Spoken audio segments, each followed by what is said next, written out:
Hello, everybody, and welcome today to our 2021 Family Chat Series. Communication, play, and movement for all is the topic for today. Today, we're going to talk some more about how caregivers can continue to develop their children's language skills naturally throughout their day together. We're in collaboration today with some special guests, and this chat is sponsored by Mission Neighborhood Center's Head Start program. My name is Cindy Lopez Chastain, and I am speech language pathologist, consultant with Mission Neighborhood Center's Head Start, and owner of Linguistic Connection. And I have my co-host here with me again today, Lucia. Hi, everyone. I am Lucia Linus. I'm a speech language pathologist and the owner also of Lala Speech Therapy, Inc. Thank you, Lucia. And I'm really proud and happy to announce that we have special guests today with us to talk about communication and movement and the relationship of play. Today we have Project Commotion with us and their wonderful instructors and team, Marian and Caro. And I would love to hear a little bit from you so you can share with the community. Hi everyone, my name is Marian Reeder. I'm one of the Schools on the Move and Enrichment coordinators with Project Commotion, and we're a community organization that focuses on healthy development through movement and play. We have been partnering with Mission Neighborhood Center's Head Start for about 6 years. We do group classes and one-on-one consultations. And this past year during the pandemic, we've been continuing our services through distance learning. Hi everyone, my name is Carol Acevedo. I'm program coordinator and movement instructor, and I work in Project Commotion with your kids from since 3 years ago. And I'm so happy to stay here with all of you. Thank you, Caro and Marian. I'm excited to have you on because I know that Project Commotion's mission is to foster healthy development and for children of all abilities. And for us, being the speech and language consultants, we see the relationship with movement and communication and everything. So we're excited to have you on to talk some more with our families and our community about that dynamic relationship. Today, we will be talking about movement and how movement, communication, and play work together. And we want to highlight a few things, starting first with play and why we play each day, as well as why movement. Why do we want to move purposefully? As well, covering the sensory system and what is that anyway? And then we're going to talk about and show you and really play and move together. And last, we're going to be able to connect on any questions you may have and complete our night together. Before we jump into the conversation, we do want to take a moment to just acknowledge that there is a lot in our community right now, still in the pandemic, but we are here together, ready and present to learn with you, alongside you. So please do be present with that same intention. Also, as always, take care of yourself throughout this time. If you need to put yourself in another position, take your video off, or take care of yourself in any way you need to, please do so. And of course, this is a confidential space, so please do keep that in mind as you share. I also want to let you know that we will be recording this session so that we can share it with any families or community members who are not here today.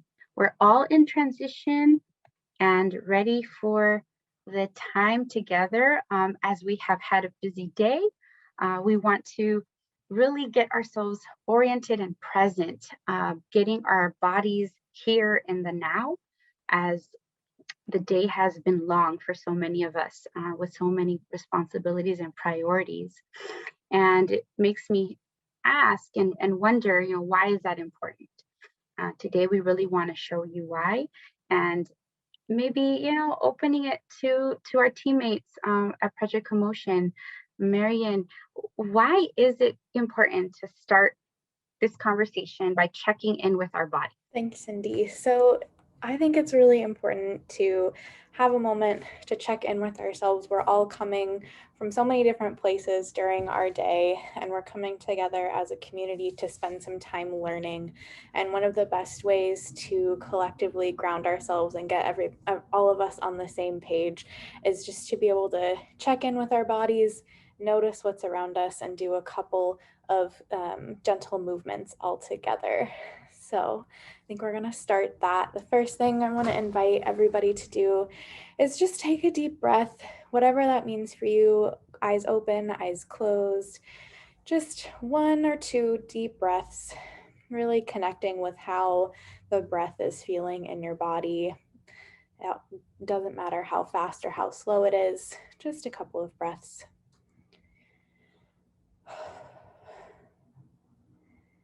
And once you've been able to take those, we're really going to tap into our seeing senses, our eyes.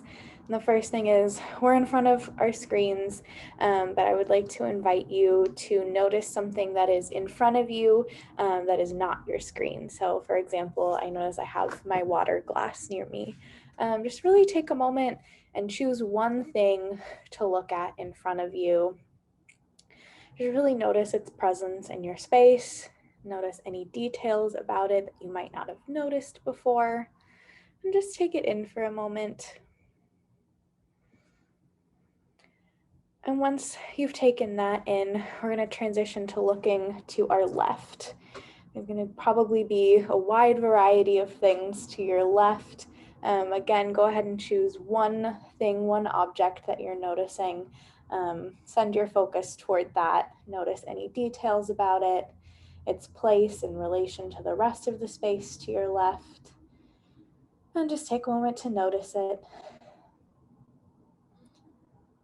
And then we're going to transition to our right, our other side, and really opening our eyes and noticing what is out to our right today. And again, choosing one something to notice the details of, and to notice its position. Is it close to you, far away from you? Just taking it in. And then last, we're gonna turn around and notice anything behind you. If you're sitting in front of a wall, you might want to look at the back of what you're sitting on, or if there's any pattern on your wall. I have lots of space behind me, so I'm going to choose an object again to look at and notice. And then we'll come back to looking forward. Find yourself in a comfortable spot. And let's take another deep breath. And really notice what you're sitting on. I'm sitting on a chair, you might be on a couch or a stool or the ground. And just really noticing that whatever you're sitting on is connecting you to the earth, it's connecting you to gravity, and really feeling that sense of groundedness and connectedness where we're sitting. And once you have that sense in your body, go ahead and take that grounded energy and just rub your hands together. Think about noticing if your hands get warm, how fast they're going. And once you've kind of gotten some warmth, some energy going in your hands, you can offer some of that energy through gentle fingers. We're going to stretch them forward.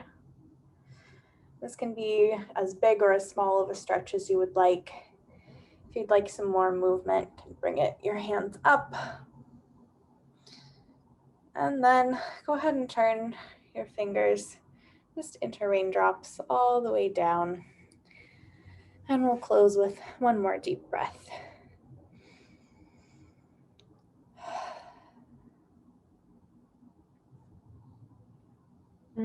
Thank you, Marian. Thank you so much.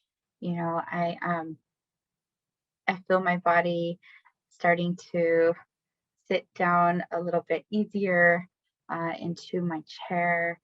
And I'm really starting to wonder how everybody else is feeling after that. The warm-up is so important, as you said, and also stopping and noticing what that does for us is important too.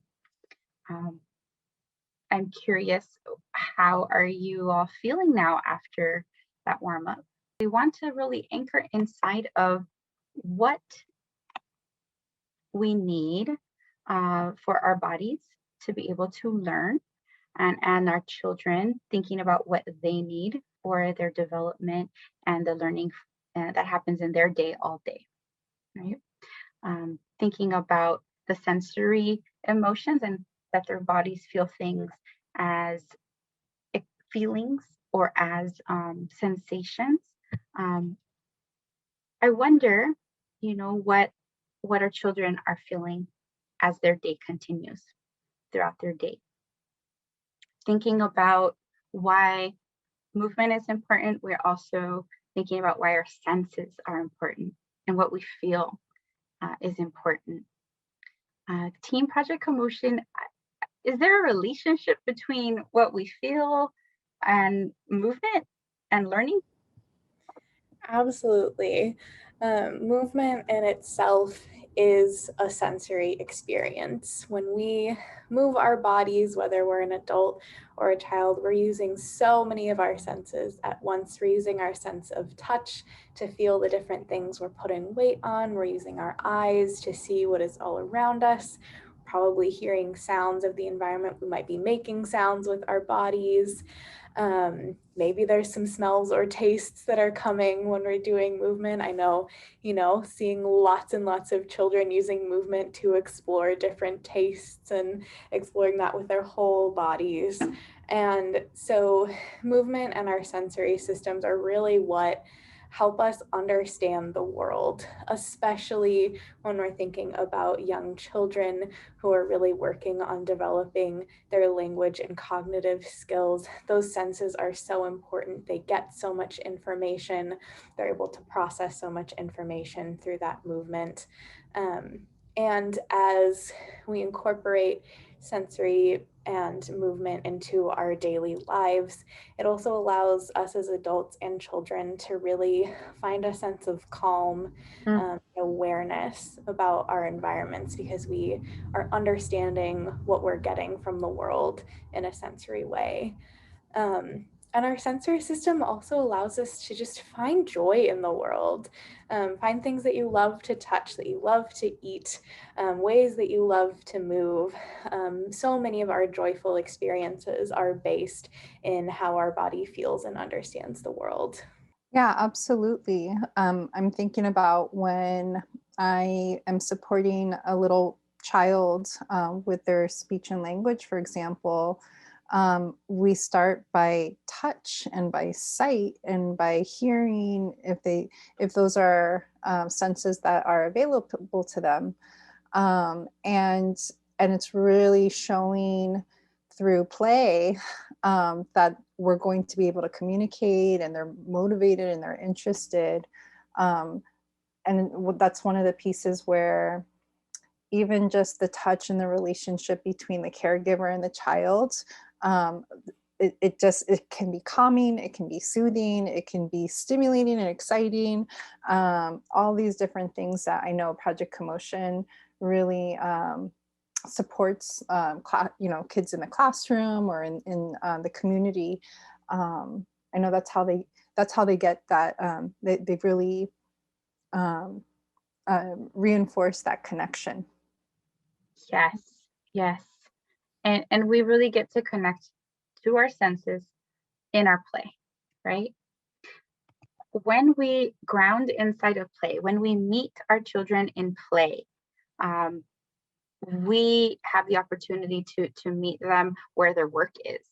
A very known educator named Maria Montessori said that play is the work of the child. And I really love that, because they are working when they're playing. They are growing and learning. And like you said, Marian, they are learning about the world through their senses in play.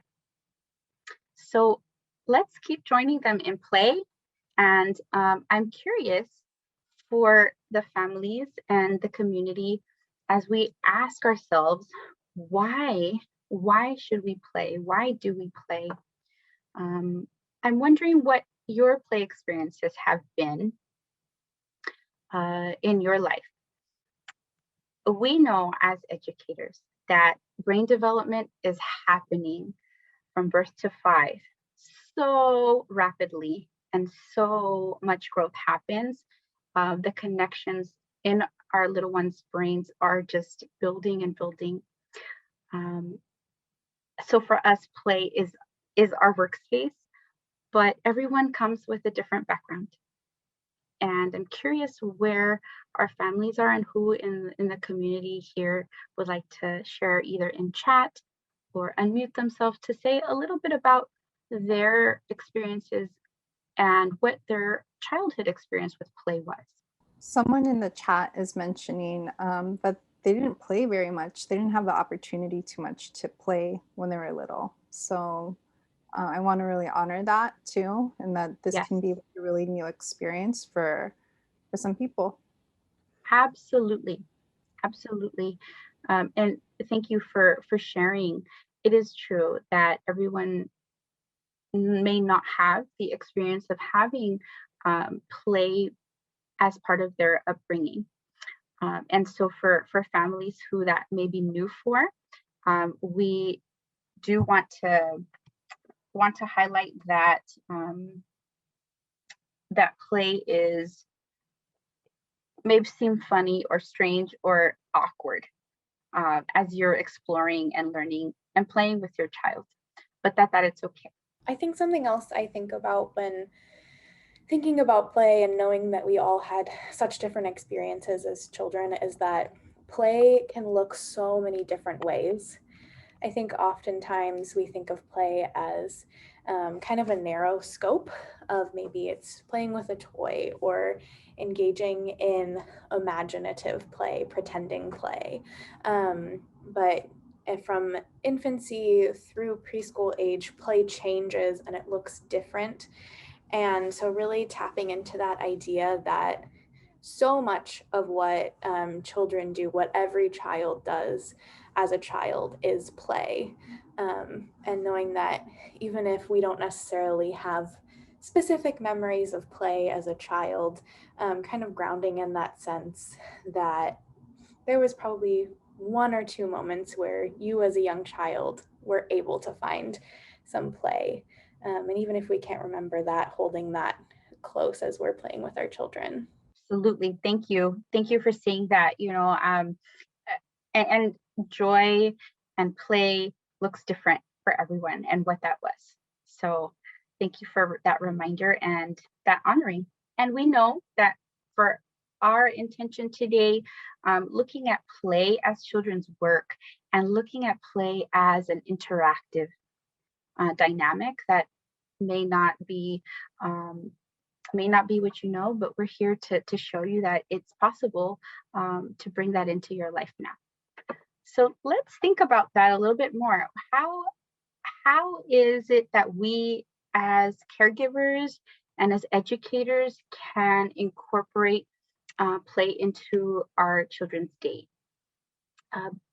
We're going to start by thinking about why do children need to move and play? Why is that important for development? I think when I think about children playing, it takes up so much of my view of what a child does on a daily basis. When children are playing, they're moving their bodies, whether it's in small ways with just their fingers or in big ways, running around and playing tag. And all of those movement components of play are really contributing to their physical health. It's getting their heart going, it's working those muscles, developing how they can move in different ways. And play also can contribute to children's sense of belonging and their emotional well-being. Playing with friends, playing with trusted adults really promotes a sense of connection and shared understanding in those relationships. And play is a spot where, like we mentioned, children are gathering so much new information about the world, which means they can integrate that into their brains and really understand, if I pick up this pen, if I let it go, it's going to drop. And then that's something that they will know in their brain and can incorporate that in other places in their life. Yes, the connections, right? The connections that they get to learn. I love that you're saying that there's such a social piece to play.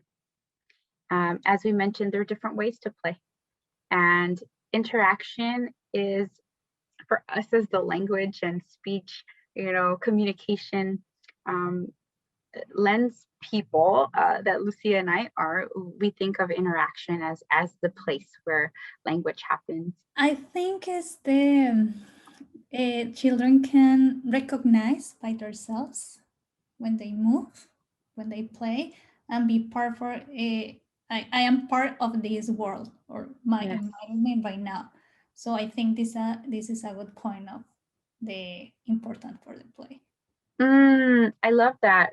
So the anchoring inside of the identity of the child, and that they matter, and that them in the world is they get to see that when they play. Thank you. So it's not only the social connections, not only the interaction with others, but it starts with the self. Yeah, thank you. And without that knowing that a child and what they bring and who they are, with that being said, starting from there, when a child can sense who they are in the world and show up in the world and play, and we can meet them there, that's where the magic happens, right? Lucia and I and Project Commotion team, we play with children. That is our work. And I would love to just, take a moment to think about how the connections of the sensory movement and interaction and language are our magic of the work that we do. This can be a really tricky conversation to have with families. Sometimes we think, oh, when we learn, we're doing more almost like pre-academic work. We're writing with a pencil. We're doing letters and all these things. And that sitting down. We're sitting down, paying attention, focusing for a certain amount of time. And there is some purpose to that. Yes. Even before that point, all these opportunities, like even just looking at this little girl with paint all over her hands, all over her face, not only can she have the opportunity to learn about colors, but she's learning about texture. She's learning about cause and effect of where she touches her body, or she touches with her hands on the paper or the table, even like that. She's going to make an impact. Yeah. So that play, as we keep talking about it, it really helps center a person, not just in that moment, but really be present. And especially with some of our kids that are really, really active, it's through that play that they realize, oh, I can slow it down a little bit, or I can do this back and forth, which is so important in language. Because it's in that back and forth that they're going to learn to imitate, that they're going to learn to start using their words, that they're going to learn to understand what you're doing and saying, so that way they can be, they can do this back and forth space. Yes. So if it's using paint, for example, and I know just even looking at this can be really uncomfortable for some families. If we adapt the environment a little bit, we can have a lot of great opportunities for language and interaction. I'm curious, Marian and Caro, do you have these experiences as well with when families are working with you? Do you ever find that you have to explain or demonstrate how learning is happening during your time with children or your classes? Yeah, this is something that we talk a lot about with families, especially we oftentimes make space to invite parents and caregivers and families to join us in the movement that we're doing with children, so they can experience that in their bodies as well. Because, you know, even as adults, if we've done all the movements that we see our children doing, we can still learn from them, and we can still find new information about our bodies, about our relationship to the world around us, about our relationship to children. And Yes. so really taking that, I feel like we do a lot of our explanation about how we learn through movement and sensory experiences by just inviting families to join in that, even in small ways, to have that experience. For the families at the beginning is difficult because they feel like this is not for me, it's for my son or my daughter. And then, okay, start just moving, and it's a surprise for them because they learn something new. Yeah. And actually, in sometimes the kids encourage their parents, Yeah. and I noticed that they start build a good relationship between parents and sons and daughters. It catches families off guard and caregivers off guard. They're like, no, like it's my kid's gonna learn. And it's like, and then out comes joy. Yes. Out comes laughter, and they're like, whoa, this, I didn't realize I even needed that, you know. So I love it. I love being able to facilitate and model and support that connection of joy and through the interaction and play. Yes. Yes. Yeah. We have the opportunity to model for our children when we join in and play with them. And I think it was Marian who said we also get a chance to learn about ourselves in a new way too.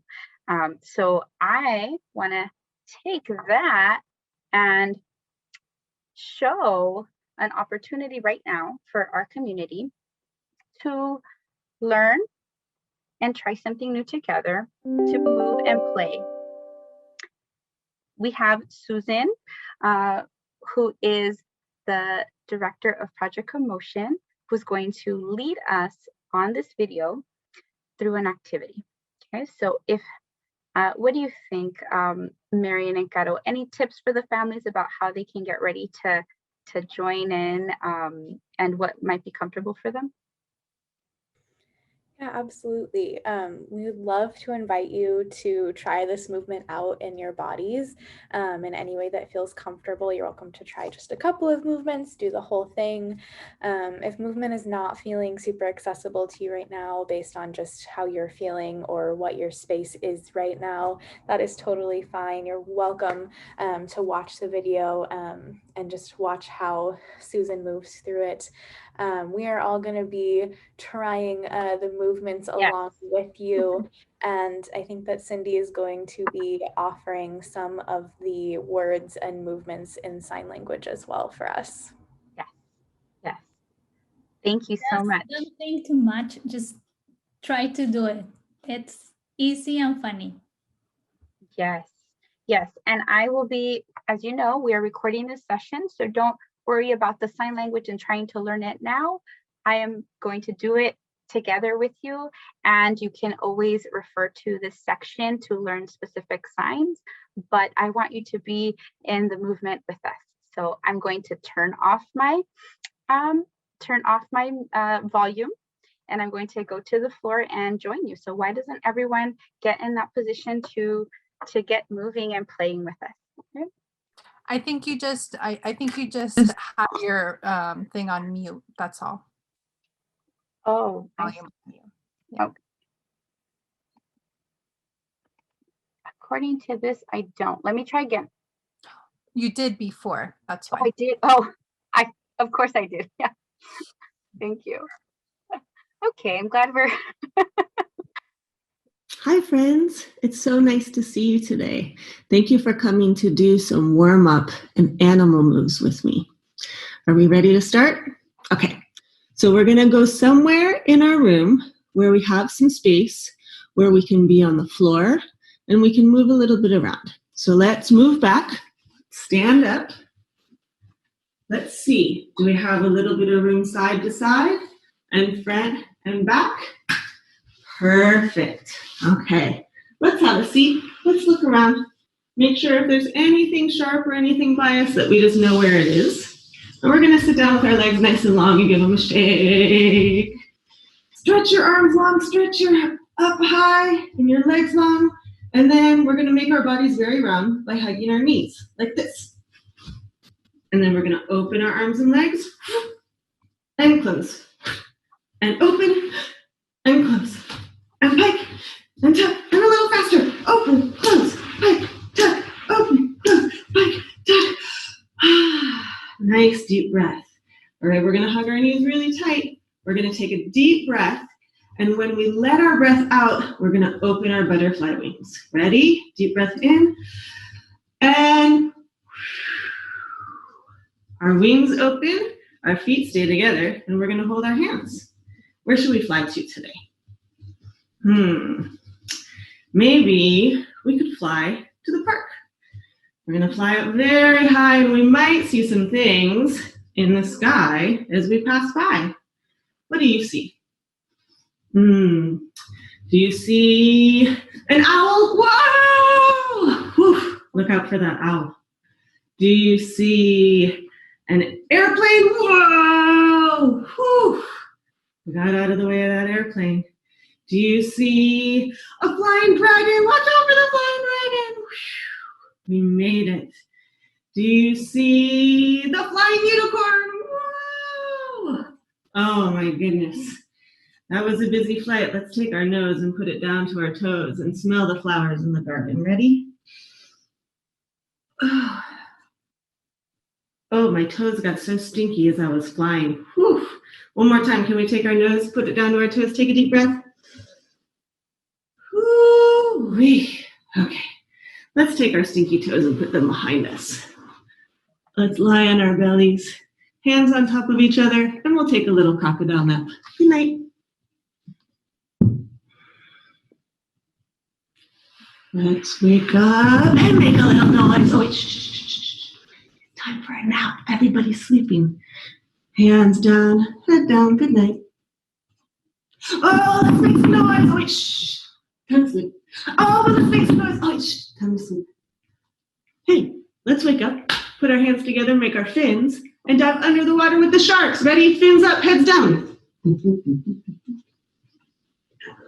Fins apart. Hands in the sand. Let's push up and sing our song on the beach with the seals.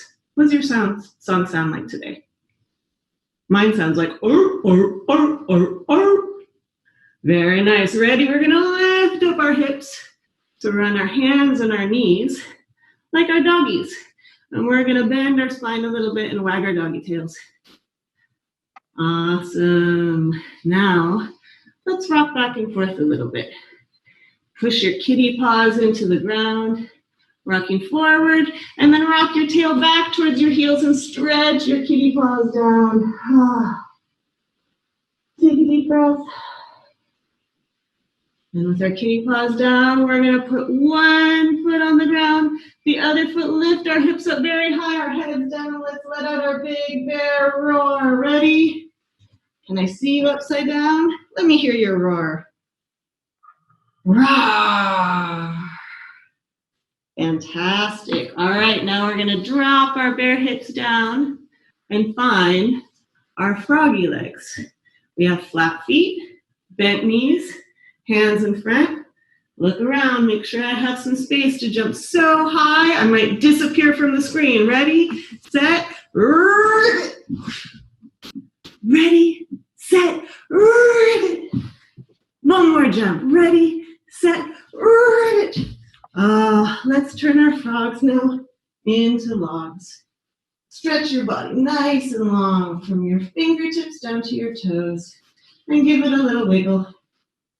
And then bend your knees. Pick your feet up, put them up towards the sky, and tickle the clouds with your feet. Can you reach your feet with your hands? Grab one, the other, and rock a little side to side, side to side. And bring your knees in. Give yourself a big squeeze. Make yourself very round. You can put your arms underneath your legs if you like. And now we're going to use our legs to try to help us sit all the way up. If we want to go back down, we're going to put our chin towards our chest, round our back, and slowly go down. And try to rock up and round down and rock up. Very nice. Let's come up to sit. Give our legs a little cross. Pat our knees, pat our ribs, our chest, all the way up to the top of our head and back down. Stretch our arms out long, cross them around us, give ourselves a big hug. Thank you for coming and moving with me today. It was wonderful to see you, and I hope to see you again soon. Now that was some fun movement and play. I really love how Susan was able to walk us through so many different spaces while in her, living room, and really having us use not only our bodies, but our sounds, our breath, fingertips, and our imagination.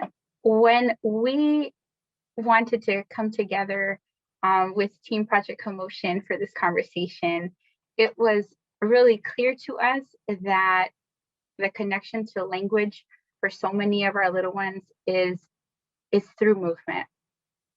And we wanted to bring home the point of bringing and considering the external environment and also the internal environment of the child and who they are, not only their language level, but what they may need, as well as thinking about the dynamic interaction between the external and internal, but the child and the caregiver as well. As I'm thinking about the kiddos at home and the kiddos in the classroom, seeing Project Commotion do just this, talking about the external, talking about the internal, or being mindful of the internal, and being able to respond, almost like a dance, almost like the ball tossing, based on wherever the child is at that moment, and really meeting them in that moment. And actually, one of the things that I'm thinking about with Marian or Carol, especially knowing that you support directly some children that maybe they have mixed needs in terms of, or mixed abilities with language, and have a lot of energy going on inside too. How do you do that? How do you support in the classroom, or how do you support virtually, because we're still in COVID right now? Can you tell some of the caregivers how you provide that support? Yeah, absolutely. Something that I think about often is that movement is in itself communication and a type of language. And so if we're working with children who may not be communicating directly with us through their words, they're probably communicating directly with us through their bodies, their actions, what they're interested in. And so if I'm starting, let's say a one-on-one session with a student, whether it's in person or Zoom, I start by really looking at how they're playing, how they're moving their body. Maybe I'm seeing a lot of really fast energy, and that tells me there's a lot going on in there, that we need to find some diverse ways of offering them release to get that energy out, to communicate whatever that energy needs to say. And as I begin to look at them, see what their energy and movement levels are, I might give them some words for it. I see you're running really fast. So they can kind of connect that when my body needs to move like this, it means I'm going really fast. And just kind of building on that through our time together as we build our relationship, and starting to notice what pieces of language and movement are having really strong connections for that child and building on those together. I love that. One of the things that Susan in the video really did so beautifully was she brought our ideas of animals, of quick movements, small movements, like large movements, a lot of variety. And one of the ways that we, as supporting children's language and meeting them at their needs, as Cindy beautifully was demonstrating, some of the signs, some of the sign language, some of the gesture. So using your hands as the gesture. Also incorporating the sound at the sound level. So with a lion, roar, or a cat, meow, so having that diversity with the movement is really, really important. And then as they escalate, whether they're a discoverer or a first word user or a combiner of language and words, then you can really provide and scaffold different type of language prompts. So not just, what's that? What's that? It's like, oh, a cat, meow. So you're giving a really robust opportunities for them to learn and develop that imagination. So it's like imagination in motion, literally. Yes, exactly. And last month we talked about, well, the last couple of months, right? We've been talking about observing, waiting, and listening, like Marian said, starting with that, and joining in play and movement to give us the territory, right? To discover more with the child together. And then we'll know what the response can be based on who that child is and their movements, as well as their language level. Let us know what our response can be. So thank you so much for really painting that picture for families. I would love to just take a moment for families to think about their child and who their child is. If you're an educator thinking about the children in your life, in your classroom, and thinking about how that child uses language, how that child uses their nonverbal language, the movement, the facial expression, the gestures, as well as the vocalizations, like the sounds and the words. If they're using words, are they combining them into phrases, sentences? In my experience, I would like to play with imaginary places. Yes. And Yes. just encourage them to name that places or what happened in that places or what characters or things are into these places. I love that, Carol. The idea that our children can use their imagination to change the setting that they're in is very powerful, very powerful. It also is a way for them to share what their interests are in a different way. So families, think about how you're doing this already in your home. How are you doing this already in your classrooms? How are you doing this outdoors? Of course, as you can see, we have fun with this. And I do want to say that please do have fun as you engage in the movement and the play and the interactions with your little ones. Find that joy for yourself so that your children can continue to engage in play. It is their work, but it is their fun too. Thinking about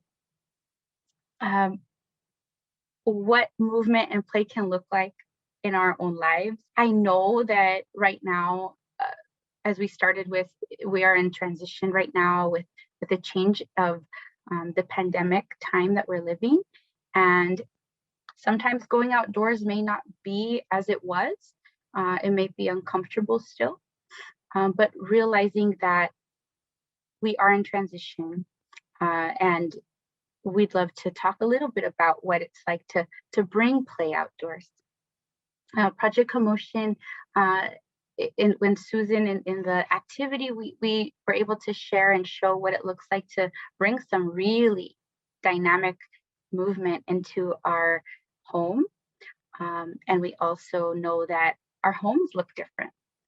So Team Project Commotion or Lucia, feel free to share what tips you may have for families as they're in transition at this time, and finding movement and play opportunities indoors and outdoors. Something that I think about often is really just looking around my space and kind of grounding in the sense that, like, this is what I have right now. And how can I get creative with it? The space where I teach is the space between my bed and my closet over there that you can kind of see. It's a pretty narrow space, but I move my computer around, I turn on small diagonals, I sweep my floor very often so that I can be down there getting into it. Something I also think about that I see in a lot of my students in distance learning is really their amazing creative use of couches and chairs. Yes. They may not have, we don't all have a ton of floor space to sit on. And so when I invite students to sit down, even if I'm on the floor, I notice them finding ways to engage by using their arms on the couch, using the couch or the chair to do some standing up and sitting down, finding maybe sitting sideways in a chair. Really these ways of, acknowledging that we may not have as much access to these wide open movement studios or big gyms right now. And just really finding different ways that we can use the objects and smaller spaces in our homes, even for just a few moments, just for some small movement, is really wonderful. Thank you. Yes. Caro, what about you? Yeah, I agree with you, Marian. But I want to add something happens in my classes right now is movement is not meaning use the body in big spaces and move your arms and your legs and running. We played through our screen with our face doing gestures and moving our hands or using another parts of our body. No, we don't need to just what I say before running, or just playing with our eyes, with our nose, our sounds with your mouth, our hair. So there is a little games with you use your face, for example, or your fingers. Yeah. I love that. Maybe we can show the family some of that, and as we wrap up and talk about routines, and I really love that you're bringing in some different ways to move as we think and imagine about what movement and play looks like in our lives right now. Lucia, what about you? As we are, I think we've all been in the virtual space this whole year. And as the world is starting to open up, and so is our communities, one of the easiest ways to access outdoor movement is, if you have a park, awesome. If you don't, that's okay too, because a nice simple walk around the block is so impactful, and it can be so delightful for your children.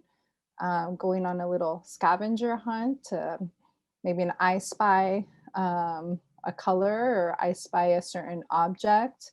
I'm even thinking about even going for a walk to a local supermarket or to a local market, like even a corner store. These are things that we can, and just walking with that person and walking with your family. So it would be best to be off your phones as well. I will say that. That's something that the most important piece with this movement and prioritizing safety is would be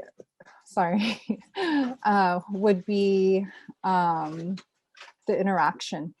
It would be the interaction. Yes. Thank you for that, Lucia, Marian, and Caro. I think that you have all given some really great ways that we can envision this transition time and still deal with the reality we're living, but also incorporate that movement and play into really some simple ways, right? Some simple ways using what we already have. We don't have to have anything more than what we already have. Thank you. I also think about what we already have is our daily life, right? And thinking about, you know, parents and caregivers and how we often have the same routines that we use in our lives. And that's something that can be consistent. You know, we all have to eat, we all have to sleep. And sometimes we all have somewhere to go every day, the same places to go every day, like work and school, when we travel. These are some routines that we can use to our benefit as we think about how do we incorporate play and movement. We can start with what we have and what we already are doing. So let's think together about something we all have, and that's the morning. I don't know about you, but in my house, mornings are hard. I have 2 boys, and to get them up in the morning and ready for learning is a process. Even for my own self these days, waking up is I'm more of a night owl. And so mornings have always been something that are slow for me. So again, a process. Team Project Commotion or Lucia, are there any tips you might have or any suggestions about how we can bring joy, movement, or play into the mornings? I think one of my favorite things to do on a morning where I'm feeling particularly sleepy or it feels hard to get out of bed, whether that's me or I'm noticing that in some of my distance learning students, is really just taking some of that tactile movement that we've done a little bit of throughout this chat so far, but even just starting like with some fingers wiggling, giving yourself some raindrops on your head, your face, your shoulders, maybe it gets like a little bit bigger on your chest. Just really connecting yourself to the fact that, oh, my body's awake now. I might not feel so energized and ready for the day, but just giving myself a little good morning tap oftentimes brings me a lot of energy, and I see it bringing a lot of my students just a little bit more energy as well. That's really beautiful. And I love that you're saying that it's something that the students can do for their own bodies, right? Would you suggest that a parent do that, or is it best for a child to use their own body and the parent show them by doing it on their own?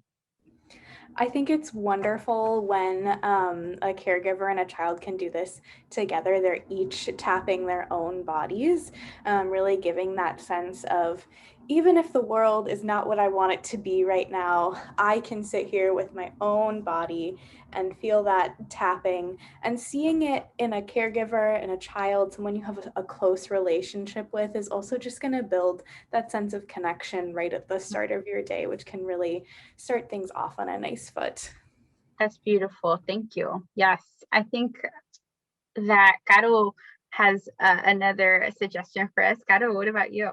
I just want to share with you an anecdote in my when I was studying, because I just remember that I studied dance. So I remember when I wake up, I like to just the alarms rang, and I just open my eyes and say, "Oh, I'm lazy. I don't want to get up." But immediately I start to do a choreography all time, like how to out to my bed and stand up, and how walk to the bathroom or whatever. So maybe I think for the little ones can do a funny routine with your body. I love that. A good idea. Yeah. Or usually they have a characters they love. Just encourage to move that character, or like the ballerina or a superhero or Yes, or even the animals. Yeah. Oh, that's a wonderful idea. I think with both Marian and yours, Carol, I can see how we can incorporate language into that as well. Even Marian with the tapping and rain. This is actually the sign language for rain. So that's perfect. And then Carol, so many different options for what is of interest to that child and picking that and moving our bodies that way as we move through our routine. Walking, marching, and like you said, adding a choreography, adding movement as the routine. That's beautiful. Lucia, what about you? Anything? I love everyone's ideas. Thinking about music, incorporating music. Sometimes my body doesn't want to move without music. That's just how I'm waking up. That's how my body wakes up. And so I can relate. yeah. So one of the things that I really like to tell families, and I just remember this from actually learning this from my little niece, where if you have a Spotify, if you have YouTube, even, you can create a playlist, whether it's a kid's playlist or even your playlist that you want as a human being, as an adult, as a caregiver, just to start getting your body moving a little bit differently. Sometimes I think sometimes it's a Disney song or a kid's song, or sometimes it's just a pop song, or even, I don't know, some ranchero or something quick, depending on what I need for that moment. Thank you for that. Music and movement are just natural. They come together so naturally and so easily. And like you said, maybe some of us families can relate to the idea that they move with music automatically.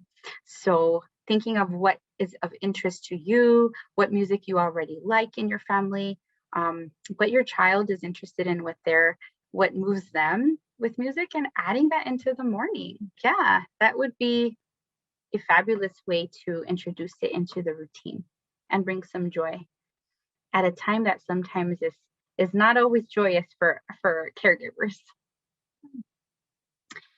As we think about the routine of morning, we can't help but think also about the nighttime routine. I wonder, how can we bring calm into the nighttime routine? Let's everybody think about that and go ahead and share in the chat as you're imagining your nighttime routine. This picture is so sweet and calm with the bear, but maybe your night times don't look like that at all. Think about what it's like in your home and how might your night times have some joy or calm into the routine. I know some families, they work really long hours. Yeah. And they pick their kids up later. And once you get home, you're not off the clock. You're still working as a caregiver. A couple of the things that I think that come to mind by creating calmness is incorporating bath time or water time, whether it's a shower or a bath. Bringing in either a little toy or again some music can really get some nice calmness with to your child, and bring you're able to access and bring that into your home. Sometimes I use a little bit of essential oil if that's available, or a nice smell, whether it's a candle or something that draws a nice calmness and to your home and to your presence would be really nice too. What about you, Carol? I was thinking about the oil, like a little massage. Yes, I love how Lucia, you and Carol both brought in our senses, right? The morning was like about waking up. How can we get going and get our bodies moving? And then for nighttime, you're bringing in the senses, the sense of smell, the sense of sound, the sense of touch. I also wonder, Caro, you had shared that idea of making faces and the facial expressions and sharing that, and something that I know for our family, being a mom who works long hours myself, having some time to connect with your little ones while you're busy in that evening time and finding those little moments. And I wonder if you could share with us about what that face movement and connection is, and thinking that that might be something that you can do that would be fun and bring some joy. It might be an easy movement, but of our face, which is a different way to move. Caro, would you want to show us a little bit of that? The faces. Yeah, I think that would be fun for families. I know my boys would probably really love that. Yeah, it's like I think I just remember when I was child. For me was special. For example, have had comfy and nice pajamas, Yes. and maybe play with.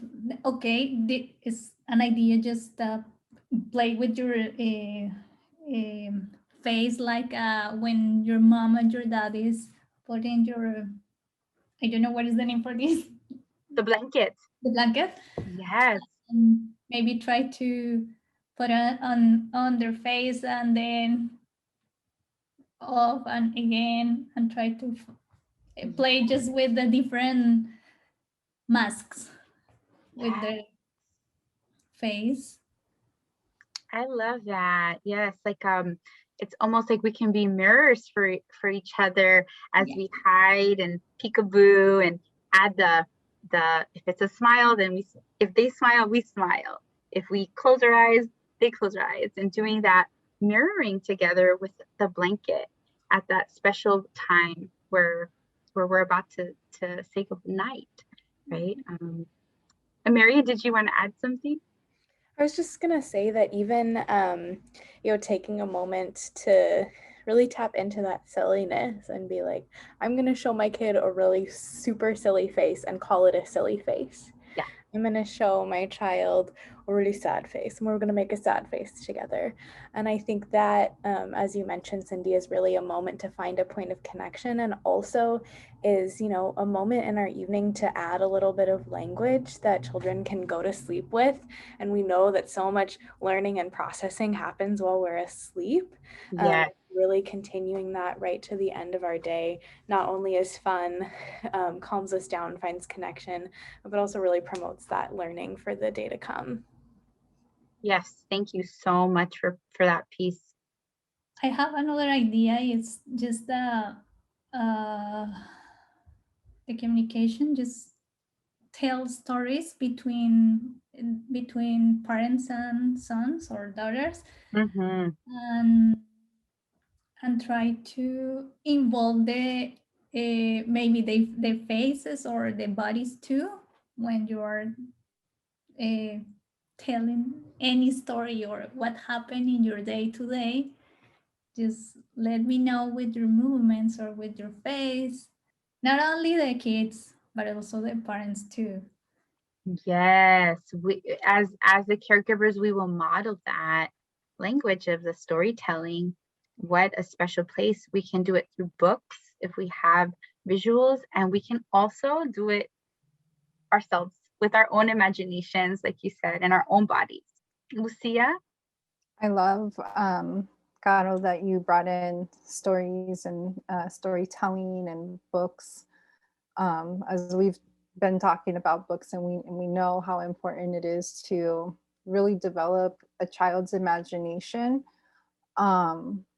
What's coming to mind for me is to make the story unique, is to include familiar names in that story. So whether it's that that child, and you include it in, if you're reading a story, then or reading a book, but and then that's great to include, instead of like, I don't know, the little animal or something, you can say, no, Raphael, he went into the water, and then so that little child is starting to think about almost like diving into that story themselves.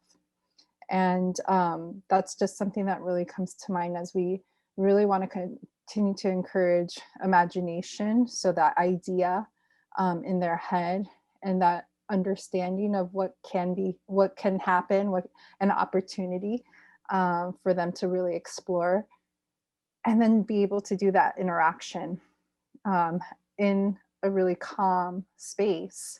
And then, as Marian said, taking that opportunity and taking it possibly into, their dreams, in their dream space where they can continue that storyline too. Yes, the setup for sleep, right? And the brain development families continues in our sleep. And sleep is such an important part of our health and wellness as we are thinking about that and how to stay as healthy as we can. Sleep is a huge part. And our children not only stay healthy, but their brains continue to grow. And research will show that learning and memory moves through in our sleep into the learning space of our brains. So we want to honor that by creating some fun routines, but also some calm routines for our children. Any last thoughts, Caro or Mary or Lucia? Yeah, this is for I think the night time could be connected with the wake up. Aha, yes. So if we're talking about in the nighttime about the dreams, about or telling stories or about our days, what if we continue to talking about that in the morning at the moment to wake up? That's beautiful. That it could be a cycle. Yes, it doesn't end, and to really take that into the next day, and vice versa. That it can be something that we create as a routine, as a story that we can continue day after day. Maybe the continuation of story. Beautiful. Thank you for adding that. I think that's really important. Yes, Lucia. As we prioritize, of course, putting the children to bed as a an important nighttime routine, it really is up to us as a caregiver and as adult to really create a space of calmness for ourselves as well, just as a reminder that we're the ones to lead. So recognizing that we are in different spaces during the daytime, and that we live, we can live some really stressful lives and situations, really making sure that you are taking that lead in creating that sense of calmness for your child in your home, because they're looking towards you to really create that space. And that's the most important gift, the most precious gift that you can really provide your child. Thank you. Yes, thinking about that we are all in different spaces and have different routines, different work routines, and sharing this with other caregivers who may be helping as you have in your life, maybe someone who helps to do the morning routine or helps to do the nighttime routine. If it's not you, being able to share this as a gift from caregiver to caregiver, recognizing that everyone's lives are unique. And thank you for the reminder, Lucia, that we as the adults, we as the caregivers, starting with our own calm and our own joy and finding the time to care for ourselves, find the sleep that we need, and really create routines that help us to show up as best as we can for ourselves and our children. Thank you for that wonderful reminder. I really have enjoyed this conversation. I want to give a huge thank you to Team Project Commotion. Really, I can't emphasize enough the importance of incorporating movement into our days as adults and caregivers and for our children. So thank you for being here, Marian and Caro, to share with the community your gifts and your experiences. Thank you. Thank you so much to you, Cindy, and you, Lucia, for having us. It was really wonderful to collaborate on this and get to share with all of these wonderful families. Mm-hmm. And of course, Caro, you too. Thank you for being here today. No, Caro will also be joining us for our Spanish session. So we'll see you again, Caro. yeah, thank you. It was a pleasure. I love stay here with all of you. Thank you. And thank you for families for watching, for being here with us and learning and playing and moving together with us today. I do want to shout out Project Commotion has lots of videos on the YouTube. And if you go to Project Commotion YouTube, we're going to share some more. Right here we go. Project Commotion on YouTube and at Project Commotion for their Instagram. You can find more videos and more ideas and fun movement and play activities, as well as connect with them in their classes. If you have the opportunity to check them out, please do. Please do. Some of you are already connected, and I do believe, correct me if I'm wrong, Team Project Commotion, are you continuing to offer the Mission Head Start families times for them to connect for distance learning families? We actually just finished up our series of group classes, but if families want to connect with their distance learning teachers, we are still offering our one-on-one consultations and movement sessions. Perfect. So families, you heard that. Go ahead, and if you are interested in connecting further with Project Commotion, connect with your distance learning teacher. You can also find more information about communication and different videos on Linguistic Connections YouTube channel and Instagram. Okay. We will be back. One more session to go where we will be talking. Lucia and I will be having some more time with you to talk about communication for all in our final session in June. And we will be with you in English on June 2nd and in Spanish on June 9th. So again, thank you so much for your participation. It has been wonderful to be with you tonight, and we look forward to seeing you in June. Goodbye.